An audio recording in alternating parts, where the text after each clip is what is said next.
Maintenant, nous allons parler de révélation de la prison militaire d'Indolo. Révélation d'un général qui a été arrêté. Ici, c'est le général Baseleba. Il a été arrêté parce qu'il tentait d'introduire des armes en prison. Parce qu'avec idée, selon lui, et selon également ceux qui l'ont arrêté, de penser la soustraction du policier Kenge, ce policier qui est trop proche du général John Numbi, qui est en fuite, condamné à mort dans le dossier sur l'assassinat de Floribert Chebeya et Fidel Bazana. John Numbi, il est en cavale. Et qu'est-ce qu'il a dit effectivement, le général? Il dit que la vie du chef de l'État, Félix-Antoine Tshisekedi, est en danger. Lui ne veut pas voir le chef de l'État connaître le sort de Mouzé Laurent Désiré Kabila. Ça veut dire quoi? Il ne souhaite pas voir le chef de l'État être assassiné comme Mouzé Laurent Désiré Kabila a été assassiné. Et pour cela, il a demandé à la Cour que la Cour les facilite la rencontre avec le chef de l'État qui dise ce qu'il connaît sur ce dossier. Parce que selon lui, la vie du chef de l'État est en danger d'ici la fin de son mandat.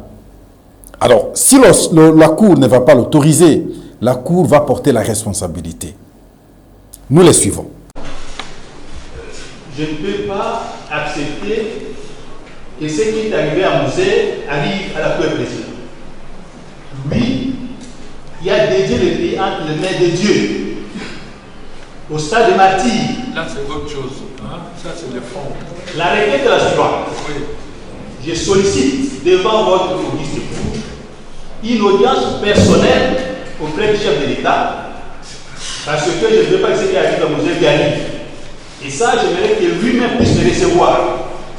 Si votre haute cour n'arrive pas à transmettre ces messages, eh bien, la composition actuelle sera responsable de ce qui va devenir avant la fin de son mandat. Donc, je vous supplie, transmettez ça, que son général Baseleba sollicite une audience. Je ne peux pas dire à qui que d'autres personnes, sauf à lui. Si on estime que ce n'est pas nécessaire, il n'y a pas de problème.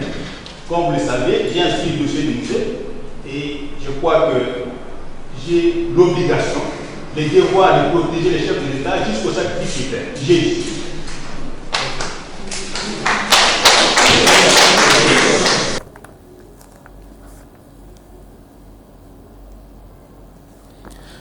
Vous l'avez suivi, il semble être très serein. Alors maintenant, des questions se posent. Pourquoi a-t-il attendu seulement qu'on l'arrête pour qu'il vienne dévoiler le soi-disant complot? Ça, c'est la première question des gens. Est-ce que réellement il a ce complot-là? Il a connaissance d'un quelconque complot? Nous répondons à notre niveau. Surtout, nous qui avons fait les sciences de l'information et de la communication, on ne sait pas négliger l'information. Même en sécurité, on ne sait pas négliger l'information. Il faut avoir l'information. De notre point de vue, nous pensons que la Cour peut l'encadrer. Il échange avec le chef de l'État. Que le chef de l'État l'écoute. Ça, c'est nous, notre point de vue. Que lors de cette rencontre-là, que l'opinion soit également informée qu'il a rencontré le chef de l'État. Parce qu'aujourd'hui, l'opinion est informée qu'effectivement, il y a un complot contre le chef de l'État à travers ses points de vue. Le contenu de l'échange, on n'a pas besoin. Et lorsqu'il va sortir, la Cour va reprendre maintenant la procédure normale de sa poursuite.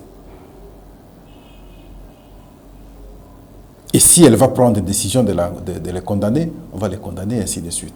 Mais ne pas le faire, si la Cour ne le fait pas, elle risque aussi être considérée comme complice. Qu'il arrive, qu'il n'arrive pas, mais c'est toujours bon qu'on ait l'information, qu'on comprenne la version dont il veut avancer.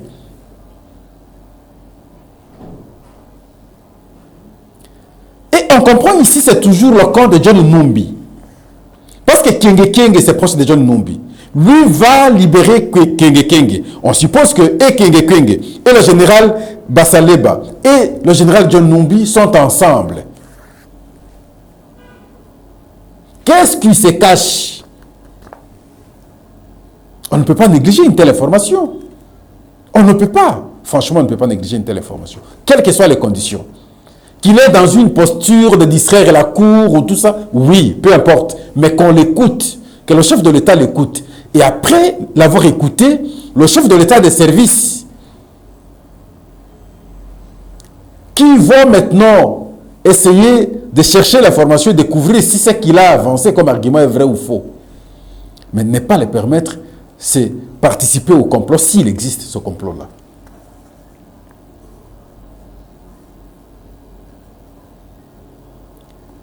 Monsieur le général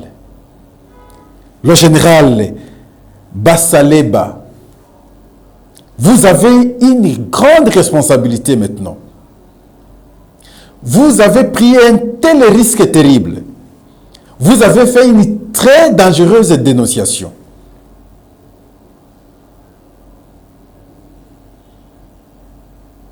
Et vous devez être en mesure d'informer effectivement, correctement, qui complote contre le chef de l'État. À quel niveau ce complot est fait? Pour quelles raisons? Par qui? Être en mesure de citer le nom.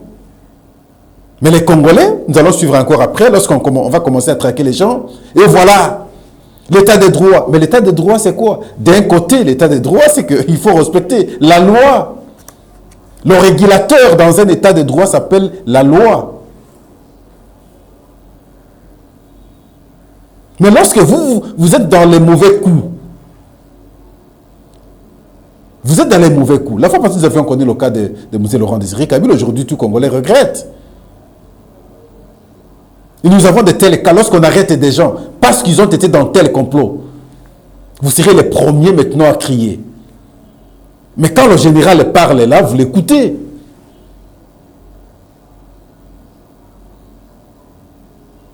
Pascal veut que le chef de l'État l'écoute. Parce qu'il lui a dit, il ne dira à personne qu'au chef de l'État. On va l'encadrer et pour qu'il dise ce qu'il connaît sur ce plan-là contre le chef de l'État pour l'assassiner. Nous vous disons merci. Sur cette question, nous restons en alerte, franchement, parce que lorsqu'il faut parler de la vie du chef de l'État, je ne sais pas si on est Congolais en réalité, on peut accepter de tels cas. Mais toujours, John Numbi. Tout revient toujours sur John Numbi, John Numbi, John Numbi. Le super Congolais John Numbi. Kienge ici, arrêtez. Vous allez chercher à le faire fuir de la prison. Pourquoi? Pourquoi? Des gens qui ont tué les autres, vous allez les soustraire de la prison. Pourquoi? Tchibia n'était pas un animal. Merci. C'est avec passion que nous avons communiqué, parce que ça nous choque. Nous ne pouvons pas continuer à supporter de telles bêtises au pays. Je pense que les services habilités à bien faire le travail feront le travail, et ceux qui sont habilités à sanctionner vont sanctionner, et pour qu'on se protège. On peut tout faire au pays, mais sauf accepter s'entretuer comme on commence à planifier si cette information s'avérait vraie. En tout cas, en réalité, c'est insupportable. Merci beaucoup. À la prochaine.